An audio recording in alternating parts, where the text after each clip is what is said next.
Welcome to the Slightly Greener Life podcast. This is your host, Tonya Harris. I am an award-winning environmental toxin expert, best-selling author, and mother of three. I created this podcast as a place to help busy moms ditch the overwhelm and start living a low-toxin life. Now, let's get into this week's episode. Detoxifying your home and lifestyle sounds very overwhelming, and it definitely can be.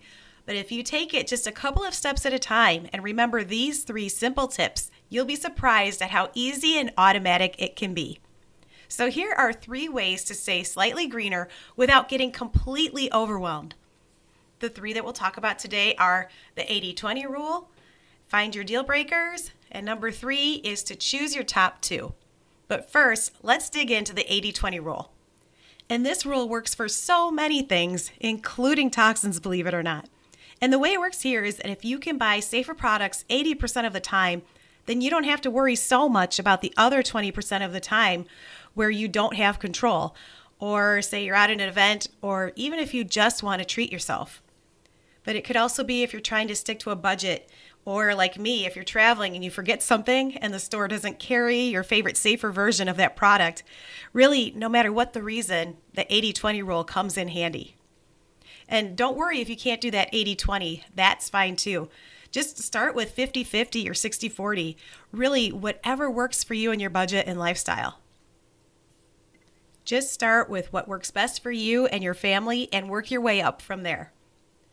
The second tip is to find your deal breaker ingredients. And this is my favorite rule because this is really what made shopping become automatic and easy for me when I first started out. Because a deal breaker ingredient is just what it sounds like. And in terms of toxic ingredients, it means as soon as you see this ingredient name on a label, you know this product is not right for you. In my book, The Slightly Greener Method, I use the example of dating, which is how we typically think of deal breakers. Like if you find out that you're dating the guy who claps when the plane lands, and seriously, sorry if you're that person who claps when the plane lands, but it's just an example. But that's an example of a deal breaker. The same goes for buying safer products and reading product labels. If you can decide what your deal-breaking ingredients are, you'll know right away whether or not to buy a product. For example, we have ADHD in my family, so our deal-breaking ingredients are artificial colors and sodium benzoate. This means that when I'm out shopping and checking food and drink labels, if I see either one of those terms on the label, then I'm not buying that product. So instead of trying to memorize several ingredients at a time, if not more, that I'd like to avoid, I started out with just 1 or 2. And the way I got to this point was back in 2006 when I was trying to help my son who was showing signs of attention issues. And after a lot of research, I began changing our diets. But really, I was driving myself and my family crazy by trying to replace everything all at once. So what I did was I thought, what if I just started out memorizing a couple of ingredient names first that have to do with ADHD instead of trying to avoid everything, and then just build on from there? So that's what I did. I began with memorizing just 2 ingredient names rather than dozens. How can you find your deal breakers?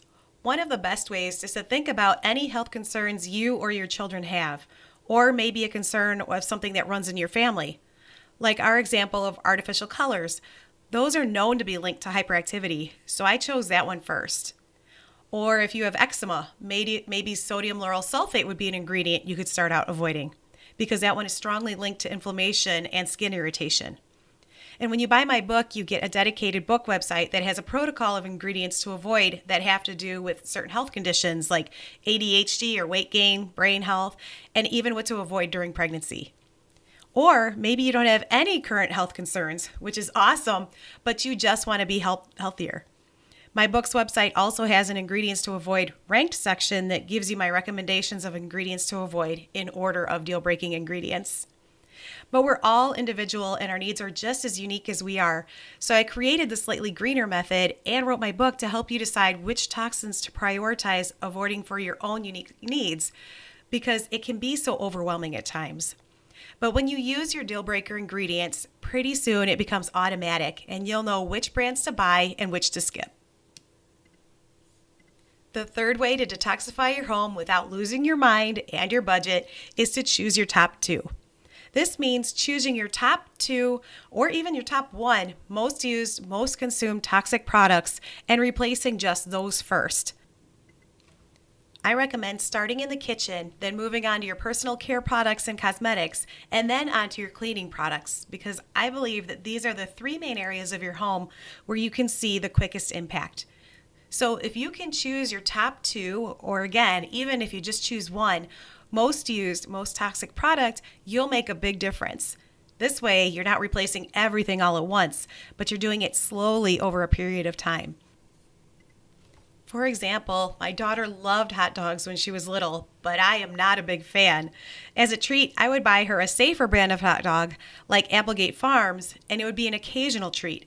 This way, she still got the occasional hot dog and didn't feel deprived, and I felt better about the ingredients. And the same goes for items in your bathroom. Switch out products like toothpaste and face wash or shampoo that you use every day and just replace those with a safer brand. Or you can buy a safer mascara that you'll use every day and then keep your favorite, most likely toxic mascara for special occasions. There are so many ways to customize this detoxified lifestyle, and this is not about avoiding everything because we can't.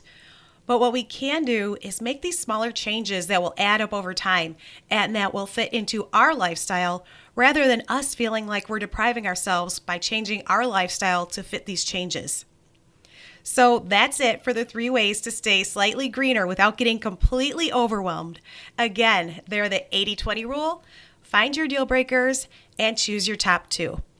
Just remember, it's not about perfection. It's about creating a lifestyle that works for us. And when we make these smaller changes, just 1 or 2 at a time, it becomes so much more doable. And before you know it, you'll have the perfect shade of green for you without completely turning your lifestyle upside down. Thank you so much for tuning into this episode of the Slightly Greener Life podcast. Please take a moment to subscribe to the show, and then be sure to share it with a friend who you know wants simple steps to living in this complex world. I'll see you next time.